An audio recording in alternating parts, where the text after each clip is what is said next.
الحمد لله الذي هدانا لهذا وما كنا لنهتدي لولا أن هدانا الله. نشهد أن لا إله إلا الله وحده لا شريك له، ونشهد أن سيدنا ومولانا محمد رسول الله صلى الله عليه وعلى آله وصحبه وبارك وسلم تسلیما کثیرا کثیرا. محترم بزرگوں اور عزیز ساتھیوں، گزشتہ آپ حضرات کی خدمت میں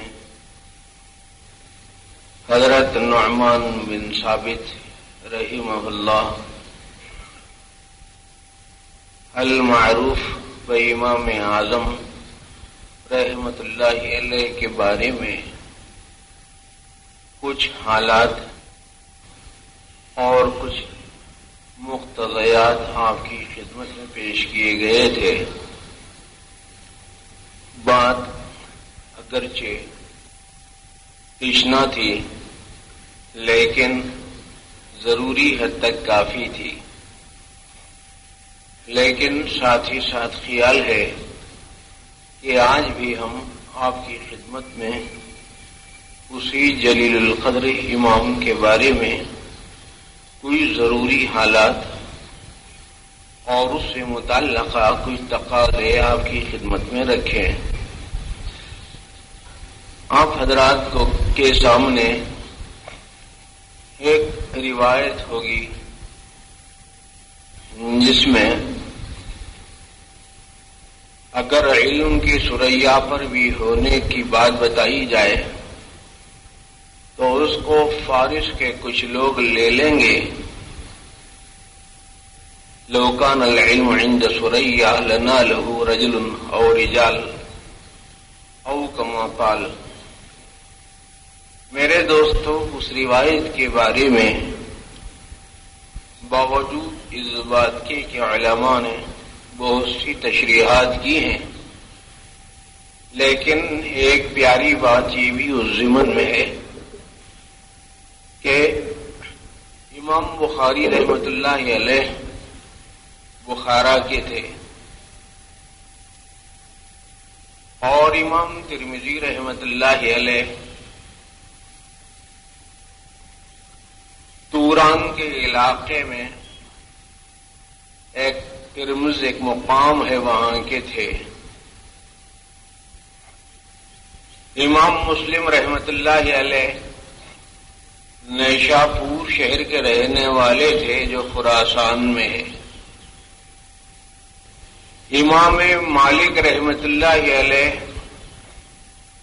اور امام شافعی رحمت اللہ علیہ یہ عرب ہی کے رہنے والے عربی.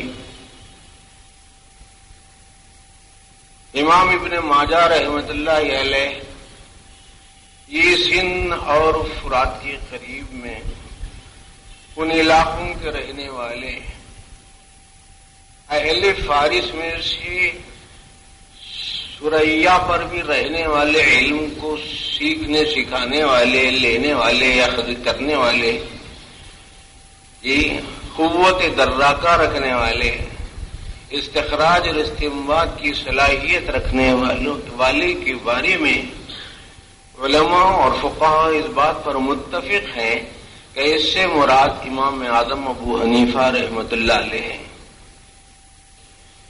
کتنی عظیم المرتبت شخصیت.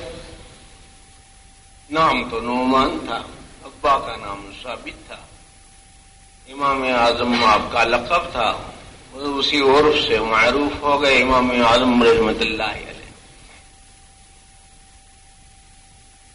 اللہ پاک نے ظاہر اور باطن دونوں نعمتوں سے نوازا تھا. ظاہری اعتبار سے تجارت کرتے تھے اور مال و دولت کی آپ کے پاس کمی بھی نہیں تھی اور ساتھ ہی ساتھ بخیلی بھی نہیں تھی. جہاں کوئی محتاج نظر آیا اس کا وظیفہ مقرر کر دیا، کوئی طالب علم نظر آیا اس کا وظیفہ مقرر کر دیا، کوئی استاذ نظر آیا اس کی تنخواہ مقرر کر دی، کوئی امام نظر آیا ضرورت مند اس کی احتیاج کی تکمیل کر دی، کوئی بیوہ نظر آئی اس کے ساتھ آپ نے سلوک کیا، کوئی لڑکیوں کی شادی بیاہ میں کام کاج کی اخراجات کی ضرورت ہے، چھوٹا کام ہو بڑا کام ہو، ذیلی کام ہو اصولی کام ہو، انفرادی کام ہو اجتماعی کام ہو، خانگی کام ہو، کوئی بازار کا کام ہو، جب آپ محسوس کرتے کہ یہاں ضرورت ہے خرچ کرنے کی تو اللہ نے بڑا داد و دہش والا دل اور فیاض و سخاوت والا دل عطا فرمایا تھا، بڑے فیاض تھے۔ اب آپ اندازہ لگائیں کہ کیسی کیسی ضروریات پیش نہیں آئی ہوں گی۔ بڑے بڑے جید حفاظ، بڑے بڑے عظیم المرتبت علماء، بڑے بڑے فقہاء، جی بڑے بڑے فقہاء، اور ایسے عظیم المرتبت فقہاء کہ آیتیں پڑھتے تو مسائل کے استخراج کی صلاحیتیں رکھتے، روایتیں پڑھی جاتی تو ان کے سامنے استنباط مسائل کے لیے ان کا ذہن کام کرتا تھا۔ ایسے جید علماء اور فقہاء کی کونسل بنائی، کونسل 35-40 فقہاء پر مشتمل بنائی، اور کہا کہ ایک ایک مسئلے کے اندر اتنی ریسرچ کرو، اتنی تحقیق کرو کہ بال کی کھال نکل جائے، کھال کی کھپلی نکل جائے، اعتراض کرو، بحث کرو، تفتیش کرو، تحدیث کرو، مذاکرہ کرو، مباحثہ کرو، مناظرہ کرو، مجادلے کی نوبت آئی تو مجادلہ کرو، تحقیق کرو، تدقیق سے کام لو۔ یہ مزاج تھا آپ کا۔ اسی لیے اس کارنامے کو علماء امام اعظم ابو حنیفہ رحمۃ اللہ علیہ کا لازوال کارنامہ کہتے ہیں۔ ہزاروں مسائل نکالے گئے، اس قوت سے فرماتے کہ اگر میری بات قرآن حدیث کے تحت میں ہے تو لینا، نہیں تو نہیں لینا ہو۔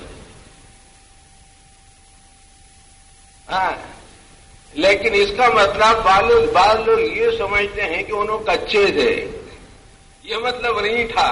اس کا مطلب یہ ہے کہ وہ مضبوط تھے، مستحکم تھے، میری جو بات بھی جانچ پڑتال کے ساتھ لیں گے، ریسرچ کریں گے، تحقیق کریں گے، فقہ سے کام لیں گے، آیات کے تحت میں لو، روایات میں لو، حقائق کے تحت میں لو، انشاءاللہ حدود شریعت ہی میں رہے گی، باہر نہیں رہے گی۔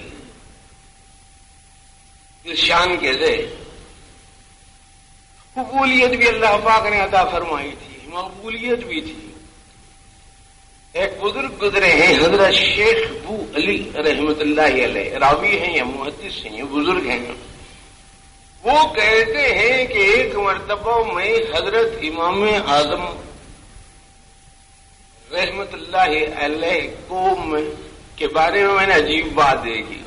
کہتے یہ ہیں کہ حضرت بلال رضی اللہ تعالیٰ عنہ کی قبر کے پاس میں آرام کیا تو مجھے آنکھ لگ گئی۔ حضرت بلال رضی اللہ تعالیٰ عنہ کی قبر کے قریب میں آرام کر لیا، نیند لگ گئی۔ نیند میں ایک خواب دیکھ رہے ہیں کہ مکے میں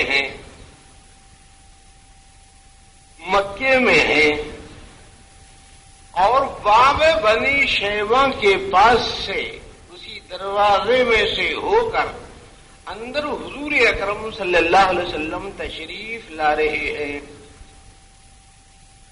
اور آپ کے ساتھ جیسے ہاتھوں میں گود میں جیسے بچہ ہوتا ہے، جیسے شخص ہوتا ہے، کوئی فرد ہوتا ہے، سنبھالا جاتا ہے حبی راستے سے یا محبوبیت کے راستے سے یا ضرورت کے واسطے سے، بس آقا نے اپنی آغوش میں ایک شخص کو سنبھالا دیا ہے، اندر آ رہے ہیں۔ حضرت ابو علی کہتے یہ ہیں کہ میں سراپا سوال بن گیا کہ جی یہ شخص کون ہے جس کو آقا لے کر اندر داخل ہو رہے ہیں؟ میرا وہ سوال دور نہیں ہو رہا تھا میری وہ تشنگی دور نہیں ہو رہی تھی۔ حضور اکرم صلی اللہ علیہ وسلم نے ارشاد فرمایا، یہ تمہارے ملک کا باشندہ نعمان بن ثابت مسلمانوں کا امام ابو حنیفہ ہے۔ خواب حجت شریعہ نہیں ہوتا، لیکن کسی شخص کی اونچی نسبت کو ظاہر کرنے اور کسی کی فضیلت کو سمجھانے، کسی کے مقام اور اہمیت کو بتانے کے لیے کافی ہے۔ آپ یہ الگ بات ہے کہ آپ حوالہ پوچھ سکتے ہیں، یہ الگ بات ہے، لیکن میرے دوست تو یہ بات ہے، اس طرح کے حالات بہت سے امام اعظم ابو حنیفہ رحمۃ اللہ علیہ کے بارے میں آئے۔ آپ کے بارے میں کوئی 10-20 صفحات کی کتابیں نہیں ہیں، آپ کے بارے میں 300 صفحات کی کتاب، 400 صفحات کی کتاب، 500 صفحات کی کتاب، 600 صفحات کی کتاب، 700 صفحات کی کتاب، 350 صفحات کی کتاب، اسی طرح کی کتابیں ملیں گی۔ کہیں الموفق کے نام سے ملے گی، کہیں عقود الجمان کے نام سے ملے گی، کہیں حدائق حنفیہ کے نام سے ملے گی، اور کہیں طبقات احناف کے نام سے ملے گی، کہیں امام اعظم کے نام سے ملے گی، کہیں سیرت نعمان کے نام سے ملے گی۔ مختلف انداز سے کتابیں آپ کو ملے گی۔ کتابخانے دیکھیے، چھان ماریے، جی گھوڑا میدان سامنے ہے، جتنا چاہے ریسرچ کریں، تحقیق کریں۔ میرے دوست، اللہ رب العزت نے اپنے خاص بندے کو یہ سرفرازیاں عطا فرمائی تھی۔ ایک مرتبہ آپ نے ایک عجیب خواب دیکھا۔ خواب بڑا نازک، بظاہر دیکھنے میں جی ہیبت ناک۔ کیا دیکھتے ہیں؟ خود امام راوی ہیں جی، ابن خلکان نے لکھا ہے، لیکن روایت نقل کی ہے عبداللہ ابن مبارک رحمۃ اللہ علیہ نے، اور واقعہ خود حضرت امام صاحب رحمۃ اللہ علیہ کا ہے۔ امام اعظم ابو حنیفہ رحمۃ اللہ علیہ نے ایک مرتبہ خواب دیکھا۔ خواب یہ دیکھا کہ حضور صلی اللہ علیہ وسلم کی قبر شریف کو کھود رہے ہیں، کھودا جا رہا ہے، مٹی ہٹا رہے ہیں، اور پھر اتنے ہی پر بس نہیں، مل کے کچھ ہڈیوں کو جمع کیا جا رہا ہے۔ خواب تو مختصر ہی تھا، لیکن خواب سے بیداری کے بعد حضرت امام اعظم ابو حنیفہ رحمۃ اللہ علیہ کی طبیعت میں بے کلی شروع ہو گئی، اور کہا کہ یا اللہ، یہ اے اللہ میں تیری پناہ مانگتا ہوں، کہیں ایسا تو نہیں کہ کوئی ایسی بات ہو گئی جو تیری شان کے خلاف یا تیرے حبیب کی شان کے خلاف ہو۔ اس طرح ڈر رہے تھے، گھبرا رہے تھے، ہیبت کھا چکے تھے، وحشت میں آ گئے تھے کہ اب کیا ہوگا۔ لیکن میرے دوست، یہ خواب مختصر تھا، لیکن تعبیر پتہ نہیں چل رہا تھا کہ تعبیر کیا ہے، یہاں تک کہ تعبیر کے لیے جید معبرین سے رجوع کرنے کا سہارا لیا گیا، یہاں تک کہ امام المعبرین محمد ابن سیرین رحمۃ اللہ علیہ کے پاس یہ خواب اور شخصیت کو پیش کیا گیا، حضرات نے ذکر کر لیا، لیکن یہ نہیں کہا کہ میں ابو حنیفہ ہوں۔ ایک خواب دیکھا ایک شخص نے، میں ایسا دیکھا، ایسا دیکھا، ایسا دیکھا۔ تو ابن سیرین رحمۃ اللہ علیہ نے کہا کہ مبارک ہو کہ تم حضور اکرم صلی اللہ علیہ وسلم کی باتوں کو بہت زیادہ جمع بھی کرو گے، اور نشر و اشاعت کا کام بھی تم سے لیا جائے گا۔ وہ ہے اسی لیے وہ ابن سیرین رحمۃ اللہ پھر اسی آپ کے تعبیر دینے سے پہلے انہوں نے یوں پوچھا، یہ خواب ابو حنیفہ ہی دیکھ سکتا ہے؟ تو انہوں نے کہا کہ میں ہی ابو حنیفہ ہوں۔ کہا کہ بہت اچھا۔ پھر کچھ نشانیاں دیکھی اور کہا کہ ٹھیک۔ تو میرے دوستو، یہ ہے حضرت امام اعظم ابو حنیفہ رحمۃ اللہ۔ ایسے عجیب حالات حضرت کے موجود ہیں، یہ جہاں تک کہ تقویٰ اور طہارت کا اور پاکیزگی کا اور حرام سے بچنے کا، مشتبہات سے بچنے کا بڑا عجیب معاملہ تھا۔ آپ حضرات کے لیے وہ اشارہ گزشتہ والا کافی ہوگا، دو ایک جملوں میں دے دوں تاکہ مضمون مربوط ہو جائے. کیا دیکھیے، آپ ایک قبرستان کے پاس موجود ہیں، دوسرے اور بھی واقعات اسی طرح کے متعلق ہیں، ایک جزیہ یہ بھی ہے. قبرستان کے پاس ہے، چلچلاتی دھوپ ہے، دھوپ میں کھڑے ہوئے ہیں اور کسی مکان کی دیوار کا کوئی سہارا لینے کو تیار نہیں ہے کہ اس کی چھاؤں میں ٹھہرے رہیں. لوگ آئے، ٹھہرے، کام کاج کرتے رہے. قبرستان جو کچھ وہ جس کو جو جنازہ آیا تھا اس کو دفن جی، اس کی تکفین ہوئی، تدفین ہوئی. اس کے بعد وہاں سے پھر واپس ہونے لگے. اس کے بعد لوگوں نے پوچھا کہ حضرت ہم نے آپ کو اس ایسی عجیب و غریب صورتحال میں دیکھا اور آپ سے یہ گزارش کی کہ آپ جو ہے نا یہ دیوار کے سائے میں آ جائیں تاکہ دھوپ سے بچ جائیں، تھوڑا سا ٹھنڈک مل جائے، ہوا مل جائے، جی تھوڑا سا آپ کو سہارا ملے. تو آپ نے ارشاد فرمایا کہ جس مالک کے مکان کی دیوان کے پاس، جس مکان کی دیوان کے پاس تم لوگ مجھے ٹھہرنے کا تقاضا کر رہے تھے، اس مکان کے مالک کو میں نے قرضہ دیا ہے، وہ میرا مقروض ہے. اگر دیوان کے سائے میں ٹھہر جاؤں گا تو سود کا اندیشہ تھا، اسی لیے بچ گیا. بولا کہیں ایسا نہ ہو کہ میرا وہ قرضہ اس کے کہیں سود میں یہ بات نہ لکھ دی جائے اور کل حشر کے میدان میں نعمان بن ثابت کو پکڑ لیا جائے کہ محترم آپ نے دی تھی رقم مگر جو فائدہ اٹھایا تھا چھاؤں گا، اس کا کیا کرو گے؟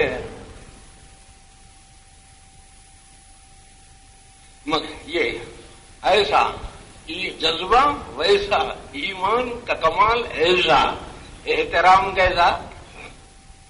امام احمد بن حنبل رحمۃ اللہ علیہ ہیں. آپ سوال جی وہ سوال کر رہے ہیں، آپ جواب دے رہے ہیں، وہ سوال کر رہے ہیں، آپ جواب دے رہے ہیں، وہ سوال کر رہے ہیں، آپ جواب دے رہے ہیں. علمی بحث ہوتے ہوتے ہوتے مغرب سے عشاء ہو گئی، عشاء سے فجر ہو گئی. لیکن کیا مجال کے دونوں کی پیشانی پر کوئی شکن نہ تھا. ہاں علمی بحثیں ہو سکتی ہیں، اختلاف رائے ہو سکتا ہے، مشرب کا فرق ہو سکتا ہے، رضی جزیات کے اعتبار سے فرق پڑ سکتا ہے، اصول کے تحت میں فروعات کے اندر کچھ اختلاف رائے یقیناً ہو سکتی ہے. لیکن اس کا یہ مطلب نہیں ہے کہ آپس میں لڑائی جھگڑا کرو، بالکل جائز نہیں ہے. امام اعظم ابو حنیفہ رحمۃ اللہ علیہ کے انتقال کے بعد ان کی قبر پر حاضر ہوئے امام شافعی رحمۃ اللہ علیہ. قبر پر آئے، فاتحہ پڑھی، اصالے ثواب کیا، دعائیں مغفرت کر لی. اس کے بعد قریب ہی میں رات میں غالباً آرام کر لیا، پاس ہی میں آپ کے قبر کے پاس والی ایک مقام مسجد کے اندر آرام کر لیا. وہیں نماز پڑھنے کا موقع ملا، فجر کی نماز وہیں پر پڑھی، فجر کی نماز پڑھی. جو کام کی بات مجھے بتانا ہے وہ یہ ہے، فجر کی نماز شوافی کے پاس امام شافعی کا، ان کے متبعین کا، ان کے مقلدین کا اور ان کے پیروکاروں کا، ان کی پیروی کرنے والوں کا مسئلہ کیا ہے؟ بسم اللہ زور سے پڑھنا اور ایسے ہی رفع یدین کرنا، ہاتھوں کو اٹھانا. یہ شافعی کے پاس ہے. بسم اللہ کو زور سے پڑھتے ہیں، رفع یدین کرتے ہیں. یہ الگ بات ہے کہ کہاں کہاں کیسا کیسا کتنے کتنے، ان جزوی تفصیلاتوں میں نہیں جاؤں گا. مختصر کے اندر کفایت کرنا پڑتا ہے بہت سی چیزوں کا، لیکن اشارہ کافی ہوگا.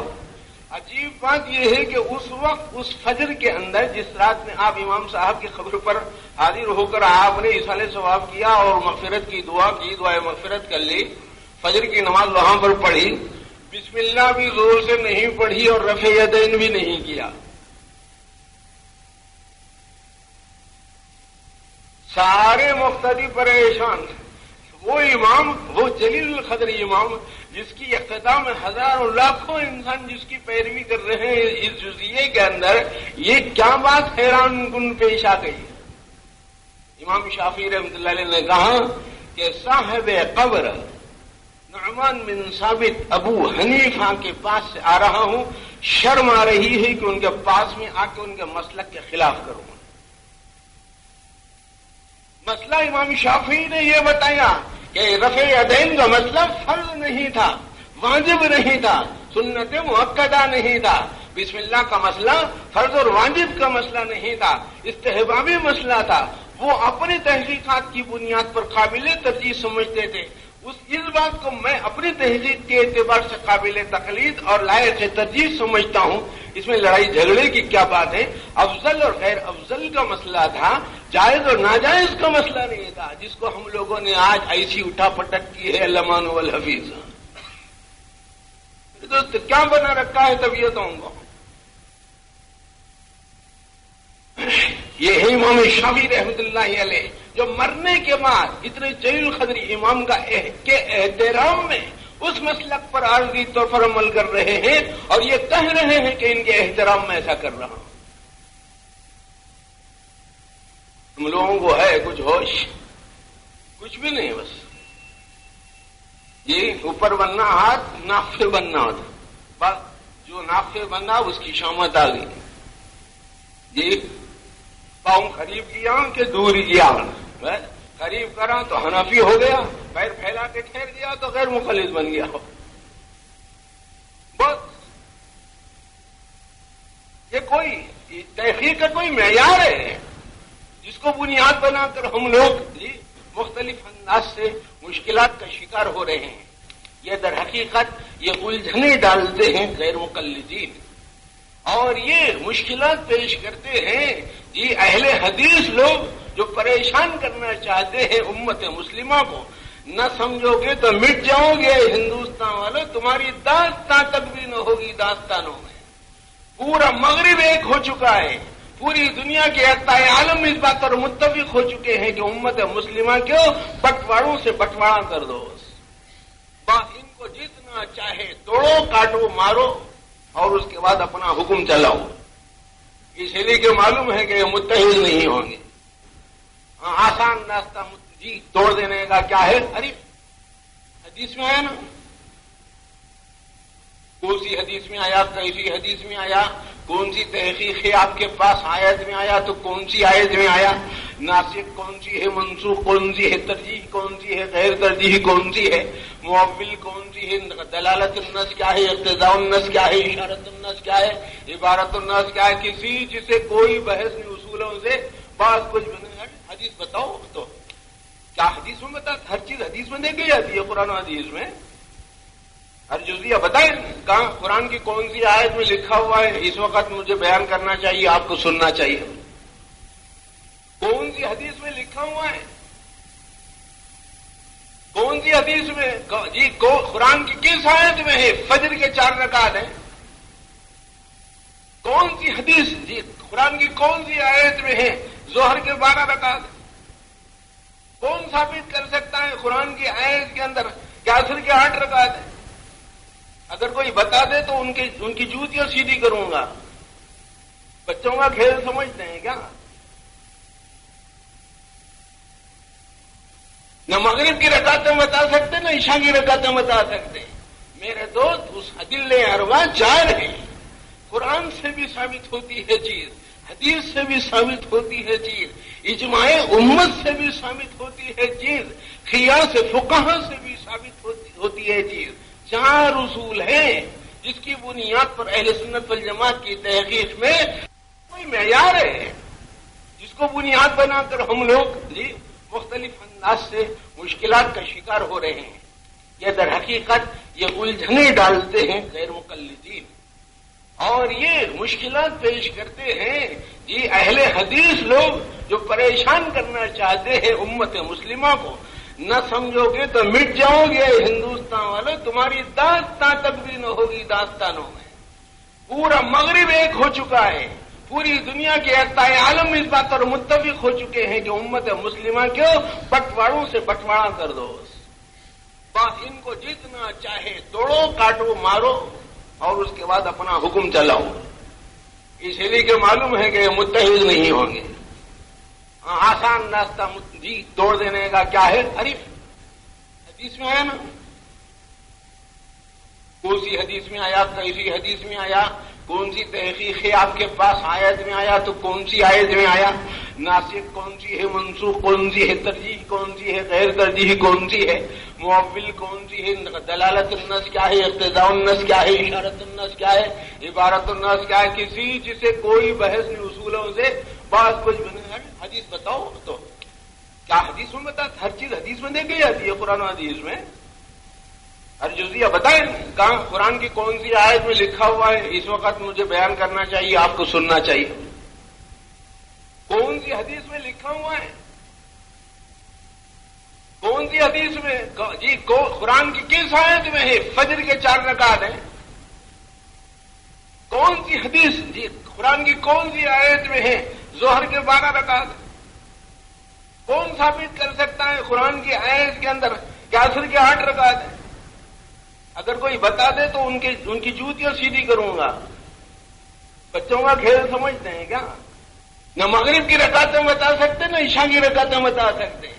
میرے دوست اس ادلے اربعہ 4 ہیں، قرآن سے بھی ثابت ہوتی ہے چیز، حدیث سے بھی ثابت ہوتی ہے چیز، اجماع امت سے بھی ثابت ہوتی ہے چیز، قیاس فقہا سے بھی ثابت ہوتی ہے چیز۔ 4 اصول ہیں جس کی بنیاد پر اہل سنت والجماعت کی تحقیق میں آپ ریسرچ اور تحقیق کرتے رہیے۔ میرے دوست تو وقت تنگ ہوا چاہتا ہے، مجھے بات کو اور مختصر کر کے سمیٹنا ہے۔ اللہ پاک نے حضرت امام اعظم ابو حنیفہ رحمۃ اللہ علیہ کو بڑی فراست عطا فرمائی تھی، جی بڑی دور رسی عطا فرمائی تھی، نور فراست عطا فرمایا تھا، فکر کی پختگی عطا فرمائی تھی، عجیب عجیب انداز سے۔ جی ایک جاہل نے کیا پوچھا؟ دنیا کا سینٹر کہاں ہے بتاؤ، دنیا کا سینٹر کہاں ہے بتاؤ؟ امام صاحب نے کہا کہ تو جاہے وہاں۔ بولے وہ کیسا؟ بولے بتانا میرا کام، ناپنا تیرا کام۔ تماشا سمجھتے ہیں؟ بتانا میرا کام ہے، ناپنا تیرا کام ہے۔ ہاں اگر درمیان نہ نکلے پھر بحث کرنا ہو، پہلے ناپ تو صحیح، سینٹر ہی نکلے گا، ہم کو معلوم ہے تحقیقات کے اعتبار سائنس اور ٹیکنالوجی کے اس دور میں آپ کے لیے تو کچھ مشکل ہی نہیں ہے کرۂ ارضی کو سمجھنا۔ ایسے ہی ایک رومی دانشور آ گیا، بڑے بڑے علماء کے بارے میں، فقہاء کے بارے میں، ائمہ کے بارے میں، اصفیاء کے بارے میں، مشائخ کے بارے میں بس اپنی دریدہ دہنی سے جو منہ کو آیا بولنا شروع کر دیا، اور یہ کہتا تھا کہ کوئی میرے سوالات کے جوابات نہیں دے سکتا۔ ابو جعفر منصور کا زمانہ، امام صاحب رحمۃ اللہ علیہ نے دور اموی بھی دیکھا، دور عباسی بھی دیکھا، جی خلیفہ جعفر منصور کے پاس یہاں تک کہ بعد بادشاہ تک، حاکم حکمران تک، خلیفہ تک پہنچ گئے کہ بھئی آخر ایسا کیسا آدمی ہے جو سوالات کرتا ہے اور جس کا کوئی جواب کسی کے پاس بھی نہیں ہے اور وہ دعوے سے کہتا ہے؟ بولے ٹھیک ہے بحث کے لیے جمع کر لو۔ امام صاحب سے آپ نے جی پوچھا خلیفہ وقت نے کہ ایک مناظرہ کر لیں گے؟ آپ نے کہا کہ ٹھیک ہے، اچھی بات۔ ہزاروں انسانوں کا ٹھٹ جی مجمع جمع ہے باضابطگی کے ساتھ، اور امام اعظم ابو حنیفہ رحمۃ اللہ علیہ بھی حاضر ہیں۔ جی آپ نے ٹھیک وقت پر آ گئے، سارے لوگ جمع ہیں، رومی دانشور بھی موجود ہیں۔ اس نے کہا کہ میں چونکہ سب سے پہلے سوال کرنے والا ہوں، اسی لیے بات کو سلیقے سے پیش کرنا ہے، اسی لیے ممبر پہ چڑھ کر بات کروں گا۔ لوگوں نے کہا کہ ٹھیک، رومی دانشور ممبر پر چڑھ گیا، اس کے بعد سوالات کیا۔ ایک سوال یہ کیا خدا سے پہلے کیا ہے، دوسرا سوال یہ کیا کہ خدا کا منہ کدھر ہے، اور تیسرا سوال یہ کیا کہ خدا اس وقت کیا کر رہا ہے۔ سارا مجمع ہنگشت بدندان حیران استعجاب میں، جی سب سوچ رہے ہیں کیا ہوں گا رے اس کا جواب۔ جی حضرت امام اعظم ابو حنیفہ رحمۃ اللہ نے کہا کہ ٹھیک ہے ہم جواب دے دیتے ہیں۔ اس کے بعد کہا، مخاطب ہو کے کہا کہ چونکہ آپ سوال کر چکے ہیں، جواب دینا میری ذمہ داری ہے، اسی لیے چونکہ جواب دینے والے کا مقام بھی بڑا ہے اور مرتبے کی بات ہے، اور بات چونکہ علمی ہے اسی لیے آپ آ جائیں نیچے، میں آ رہا ہوں اوپر. بولو ممبر پہ آ کے اتر گیا، امام صاحب ممبر پر چڑھ گئے. اس کے بعد آپ نے کہا کہ سوالات اب کرو. اس نے کہا کہ خدا سے پہلے کیا؟ آپ نے کہا کہ گنتی آتی ہے؟ اس نے کہا کہ آتی ہے. آپ نے کہا گنو. اس آدمی نے کہا، رومی دانشور نے کہا 1 2 3 4 5 6 7 8 9 10. آپ نے کہا کہ بس گنتی الٹی کرو. بولے 10 9 8 7 6 5 4 3 2 1. اس کے بعد رک گیا. امام صاحب نے کہا کہ ایک سے پہلے کیا؟ ایک سے پہلے کیا؟ اس نے کہا ایک سے پہلے کچھ نہیں. آپ نے کہا ایک سے پہلے کیا؟ اس نے کہا کہ کچھ نہیں. آپ نے کہا کہ ایک سے پہلے کیا؟ اس نے کہا کہ سے پہلے کچھ نہیں. تو فرمایا ارے اللہ کے بندے جی، واحد مجازی عددی سے پہلے کچھ نہیں تو واحد حقیقی سے پہلے کیا ہو سکتا ہے؟ ہاں، اب اس کی ہوا اترنا شروع ہو. کرو دوسرا سوال. تو خدا کا منہ کدھر ہے؟ خدا کا منہ کدھر ہے؟ آپ نے ایک شمع سلگائی، ایک موم بتی جلائی اور اس کو سلگانے کے بعد اس سے کہا کہ یہ نور کا منہ کدھر ہے بتا دے. اس نور کا منہ کدھر ہے بتا. اس نے کہا کہ نور کا منہ چوطرف ہے. ارے کہا کہ یہ نور مخلوق ہے، یہ نور محکوم ہے، یہ نور مربوب ہے، یہ نور مملوک ہے، یہ نور فانی ہے.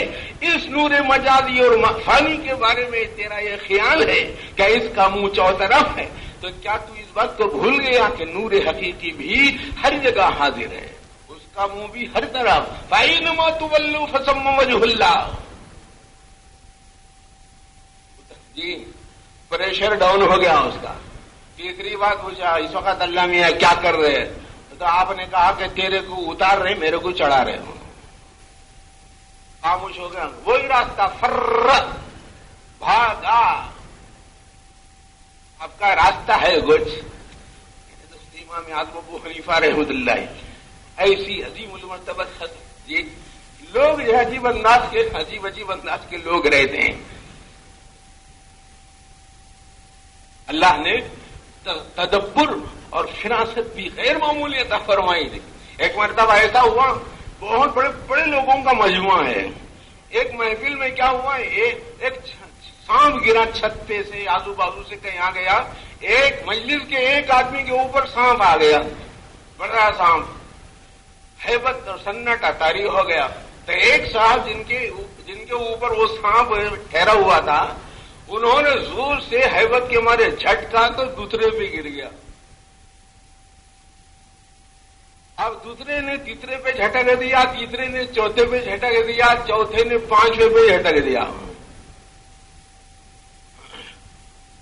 مگر اتفاق کی بات یہ ہوئی کہ چوتھے شخص نے جب جھٹکا تو پانچویں شخص کو اس سانپ نے کاٹ لیا اور وہ زہر سے مر گیا.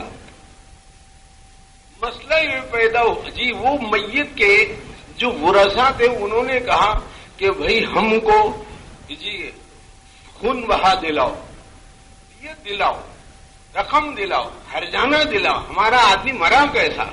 لیکن اب سوال یہ پیدا ہوا کہ کس کے ذمے میں ہے؟ پہلے کے ذمے میں، دوسرے کے ذمے میں، تیسرے کے ذمے میں، چوتھے کے ذمے میں، یا کسی کے بھی ذمے نہیں، یا سب کے ذمے میں.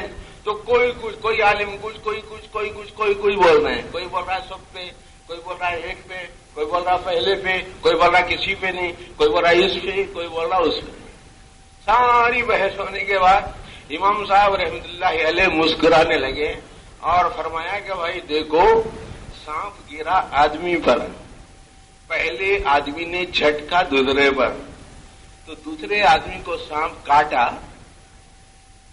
نہیں تو پہلے سے دیت، پہلے آدمی سے دیت کیوں لیتے؟ بیوقوف ہے کیا تم؟ جب دوسرے آدمی پر سانپ گرا اور دوسرے آدمی کو سانپ نے نہیں کاٹا تو پہلا بری ہو گیا، اور دوسرے نے تیسرے پر جھٹک دیا اور تیسرے کو نہیں کاٹا تو دوسرا بری ہو گیا. اور تیسرے نے چوتھے پر جھٹک دیا اور چوتھے کو نہیں کاٹا تو تیسرا بری ہو گیا، 3 بری ذمہ ہو گئے. ان تینوں سے کہا کہ تم لگا خاموش چلے جاؤ یہاں سے.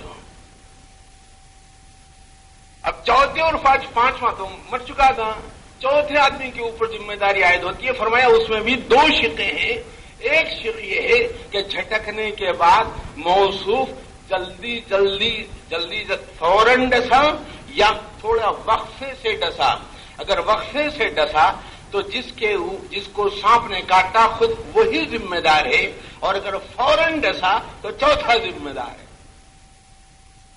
سارے فقہا نے کہا کہ اس فتوے پر دستخط کر دو.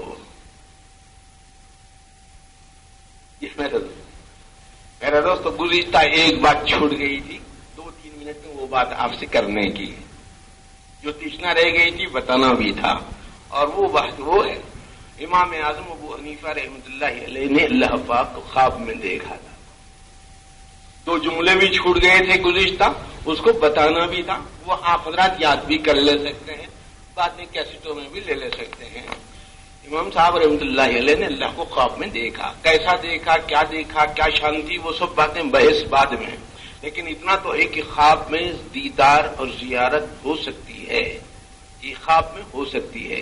دنیا میں ان آنکھوں سے خدا کو دیکھنے کا کوئی شخص دعویٰ کرے تو وہ باطل ہے، اور ان آنکھوں سے دیکھنے کی کوشش گمراہی ہے. لیکن خواب میں دیکھ سکتا ہے. اور اللہ پاک کے عقیدہ جنت میں ہوگا، حسب مراتب ہوگا، حسب صلاحیت ہوگا، حسب استعداد ہوگا. اس کی اپنی مستقل بحث ہے.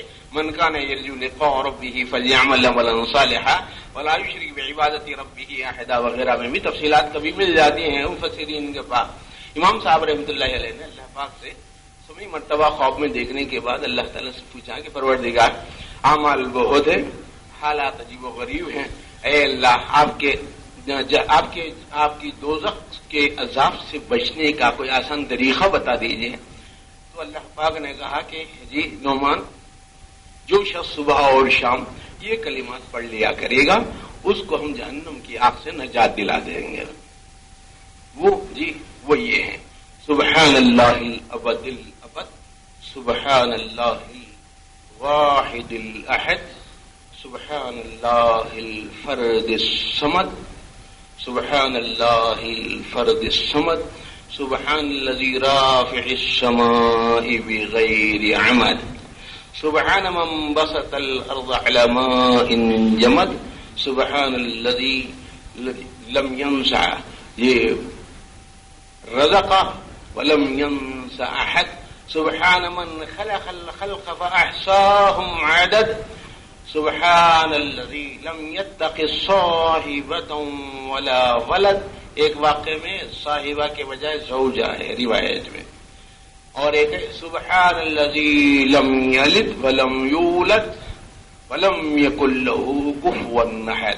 جو شخص ان کلمات کو صبح اور شام پڑھا کرتا ہے، یہ ایک آدھ لفظ کا تھوڑا فرق مزید ہوا، کوئی بات نہیں ہے، بعد میں اصلاح ہو سکتی ہے.